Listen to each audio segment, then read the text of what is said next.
അസ്സലാമു അലൈക്കും വറഹ്മത്തുള്ളാ. Unmasking anomalies തദബ്ബുർ സീരീസിൻ്റെ അടുത്തൊരു വീഡിയോയിലേക്ക് സ്വാഗതം. ഒരുപാട് രാജ്യങ്ങളും രാഷ്ട്രങ്ങളും സാമ്രാജ്യങ്ങളുമെല്ലാം തകരുന്നത് നമ്മൾ കണ്ടിട്ടുണ്ട്. ഇപ്പോഴും സമകാലിക ലോകത്തും അത്തരത്തിലുള്ള ഒരുപാട് കാഴ്ചകൾ നമ്മൾ കണ്ടുകൊണ്ടിരിക്കുകയാണ്. ഇതുമായി ബന്ധപ്പെട്ടുകൊണ്ട് വിശുദ്ധ ഖുർആനിലുള്ള ഒരു ആയത്ത് വളരെ കാലിക പ്രസക്തമായി അടക്കം നമുക്ക് ആലോചിക്കാവുന്ന ഒരായത്താണ്. അതിനെക്കുറിച്ചുള്ള ചർച്ചയിലേക്ക് നമുക്ക് പോകാം. ഞാൻ ആദ്യം ആയത്തൊന്ന് ഓതാം. أعوذ بالله من الشيطان الرجيم وإذا أردنا أن نهلك قرية أمرنا متر فيها ففسقوا فيها فحق عليها القول فدمرناها تدميرا. ഈ ആയത്തിൽ അള്ളാഹു പറയുന്നത് ഇത് അറദന നുഹ്ലിക ഖറിയ, നാം ഒരു രാജ്യത്തെ നശിപ്പിക്കാൻ ഉദ്ദേശിച്ചാൽ അമർന മുത്രഫീഹ, അതിലെ സുഖലോലുപന്മാരായിട്ടുള്ള ആളുകൾക്ക് നാം കൽപ്പനകൾ കൊടുക്കും. പടച്ചോൻ അനുസരിക്കണം, ഇങ്ങനെ കൽപ്പനകൾ കൊടുക്കും.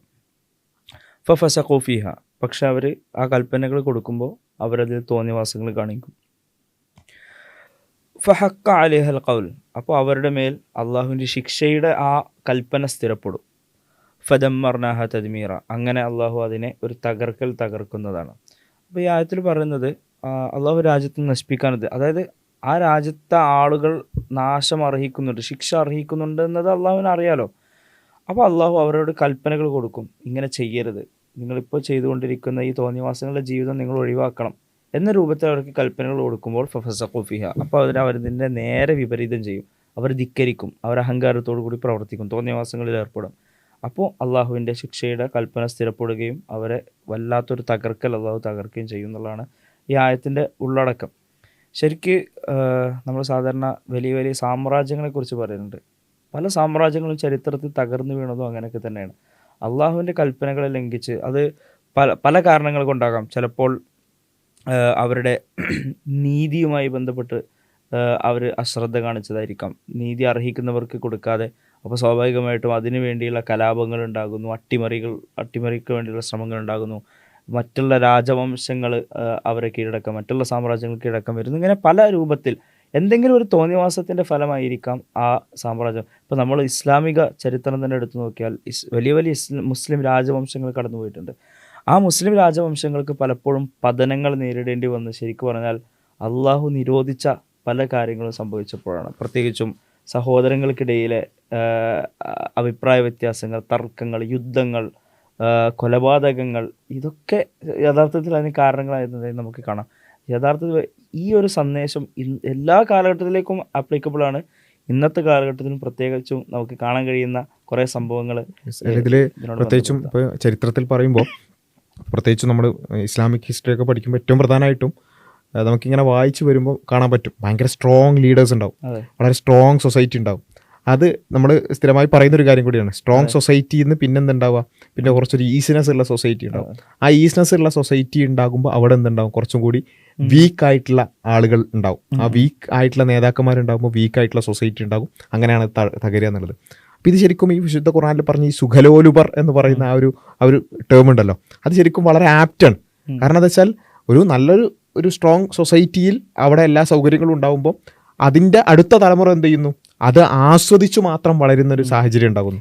ഈ ഉയർച്ചകളൊന്നും നേടാൻ എന്തൊക്കെ ത്യാഗങ്ങൾ സഹിച്ചു എന്ന് അറിയാത്ത അല്ലെങ്കിൽ അതിലൂടെ കടന്നു പോയിട്ടില്ലാത്ത ആളുകൾ ഉണ്ടാകുന്നു. അങ്ങനെ എന്ത് ചെയ്യുന്നു, അവർ ആ സുഖലോലുപതയിൽ ഇങ്ങനെ ജീവിക്കുന്നു. ആ സുഖലോലുപത അവരെ തകർച്ചയിലേക്ക് നയിക്കുന്നു. ഇത് ഇപ്പം പല രാജവംശങ്ങളുടെയും കാര്യത്തിൽ നമുക്ക് കാണാൻ പറ്റുന്നതാണ്.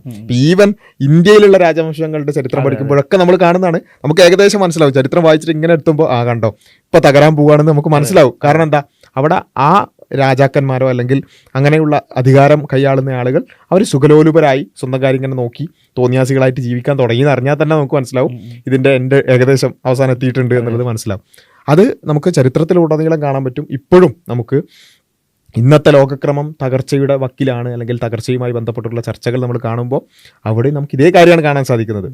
മുമ്പ് വലിയ രൂപത്തിലുള്ള പോരാട്ടങ്ങളും പിന്നെ വീരശൂര പരാക്രമണമൊക്കെ നടത്തിയിട്ടുള്ള അങ്ങനെ ഉണ്ടായി വന്ന വലിയ വലിയ സാമ്രാജ്യങ്ങൾ ഇന്ന് അവരെക്കുറിച്ച് കേൾക്കുന്ന വാക്കുകൾ, ഇപ്പോൾ അമേരിക്ക എന്ന് പറയുന്ന വലിയ ലോകത്തിൽ ഏറ്റവും ഭരിക്കുന്ന ലോക പോലീസ് എന്നൊക്കെ അറിയപ്പെടുന്ന ആ അമേരിക്കൻ സൈന്യവുമായി ബന്ധപ്പെട്ടുകൊണ്ടടക്കം അവിടെ പല പോളിസികളൊക്കെ നടപ്പിലാക്കി. ആ സൈന്യത്തിന് പോലും ഒരു വീര്യമുള്ളൊരു സൈന്യമില്ല എന്നതിനെക്കുറിച്ചുള്ള റിപ്പോർട്ടുകൾ നമ്മൾ കാണുന്നു. ആ സൊസൈറ്റിയെക്കുറിച്ച് ഒരു ഫെയിൽഡ് സൊസൈറ്റി എന്ന് മറ്റുള്ളവർ വിധി എഴുതുന്ന രൂപത്തിലേക്ക് ഇപ്പം സാൻ ഫ്രാൻസിസ്കോയിലെയും അതുപോലെ തന്നെ ലോസ് ഏഞ്ചൽസിലെയും അങ്ങനെയുള്ള യൂറോപ്യൻ അമേരിക്കൻ തെരുവുകളിൽ ഉള്ള ദൃശ്യങ്ങൾ നമ്മൾ കാണുകയാണ്. യുവാക്കൾ ലഹരി ഉപയോഗിച്ച് അതേപോലെ തന്നെ കോണ്ടം വലിച്ചെറിഞ്ഞുകൊണ്ട് അങ്ങനെയൊക്കെ തോന്നിയാസികളായി നടക്കുന്ന ഒരു സൊസൈറ്റി അവിടെ കാണുകയാണ്. അതിനനുസരിച്ചുള്ള നേതാക്കന്മാരെ അവർക്ക് കിട്ടുകയാണ് അല്ലേ. ഇപ്പോൾ ഈ എപ്സ്റ്റീൻ ഫയൽസ് ഒക്കെ നമ്മൾ വന്നപ്പോൾ നമ്മൾ കാണുകയാണ്. എന്നുവെച്ചാൽ വലിയ രൂപത്തിൽ ലോകത്ത് നയിക്കുന്നു അങ്ങനെ ഇങ്ങനെ എന്നൊക്കെ പറഞ്ഞ നേതാക്കന്മാർ എത്രമാത്രം വൃത്തികേടുകളും ആഭാസങ്ങളുമാണ് ചെയ്തു പോകുന്നത് എന്നുള്ള കാര്യങ്ങൾ നമ്മളിങ്ങനെ മറ്റുള്ളവരെ നിലക്ക് നിർത്താൻ വേണ്ടി ശ്രമിച്ചിരുന്ന, അങ്ങനെ നിലക്ക് നിർത്താൻ കഴിയും എന്ന് നമുക്ക് തോന്നിയിരുന്ന, അത് നിലക്ക് നിർത്താന്ന് പറയുമ്പോൾ അവരുടെ അടുത്ത് ന്യായം ഉണ്ടെന്നുള്ള അർത്ഥത്തിലല്ല, നേരെ മറിച്ച് അവരിഷ്ടപ്പെടുന്ന രൂപത്തിൽ അവരുടെ പിടിക്ക് നിർത്തുന്നവരാണ് എന്ന് നമ്മൾ കരുതുന്നവരെ പോലും ശരിക്കും എപ്സ്റ്റീൻ ഫയൽസ് വെച്ചിട്ട് എങ്ങനെ ബ്ലാക്ക് മെയിൽ ചെയ്യുന്നു എന്നുകൂടി നമുക്ക് ഇപ്പോൾ കാണാൻ കഴിയുന്നുണ്ട്. ശരിക്ക് ഇതൊക്കെ ഖുർആൻ പറഞ്ഞ ആ സംഭവമാണ്. സുഖലോലുപന്മാർക്ക് അള്ളാഹു കൽപ്പനകൾ നൽകും, പക്ഷെ അവരത് ലംഘിക്കും, അവർ തോന്നിവാസങ്ങളിൽ ഏർപ്പെടും. അപ്പോൾ സ്വാഭാവികമായിട്ട് ഒരു തകർച്ച, തോന്നിവാസങ്ങൾ ഈ തകർച്ചയുടെ കാരണമായി മാറും എന്നുള്ളതാണ്. അത് നമ്മളിവിടെ കണ്ടുകൊണ്ടിരിക്കുകയാണ്.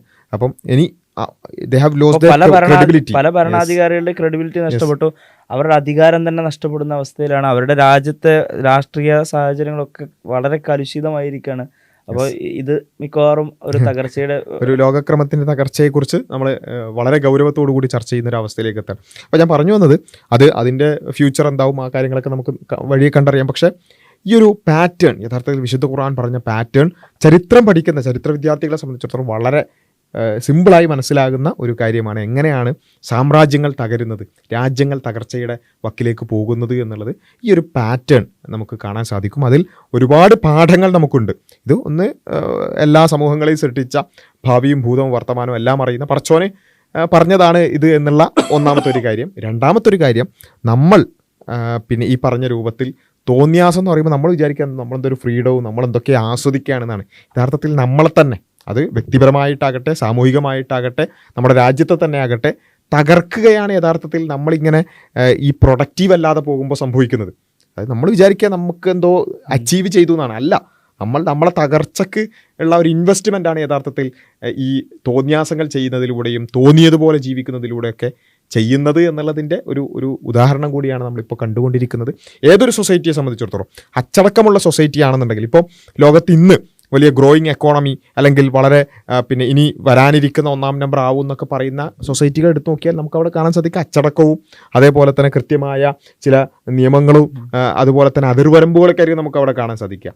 ഏത് സൊസൈറ്റിയെക്കുറിച്ചാണ് നമ്മൾ ഫെയിൽഡ് സൊസൈറ്റി അല്ലെങ്കിൽ ഫെയിൽ ചെയ്യാൻ പോകുന്ന സൊസൈറ്റി എന്ന് പറയുക? അവിടെ തോന്നിയാസികളായിരിക്കും, തോന്നിയതുപോലെ ജീവിക്കുന്നവരായിരിക്കും, അതിൻ്റേതായ കുറേ സിദ്ധാന്തങ്ങൾ രൂപീകരിച്ച് അങ്ങനെ ജീവിക്കുന്നവരായിരിക്കും അവർ എന്നുള്ളത് നമ്മൾ നേരിട്ട് കാണുകയാണ്. അത് കൂടിയാണ് വിശുദ്ധ ഖുർആനിൽ ഇവിടെ ചൂണ്ടിക്കാണിക്കുന്നത് എന്നുള്ളതാണ് നമുക്ക് കാണാൻ സാധിക്കുന്നത്. ഇതുപോലെയുള്ള മറ്റ് ആയത്തുകളും അതിലൂടെ കിട്ടുന്ന ഇൻസൈറ്റുകളും നമുക്ക് ഇൻഷാ അല്ലാഹ് ഇനി വഴിയെ ചർച്ച ചെയ്യാം. ഈ ഒരു വീഡിയോ ഇവിടെ അവസാനിപ്പിക്കുകയാണ്. അസ്സലാമു അലൈക്കും വറഹ്മത്തുള്ളാഹി.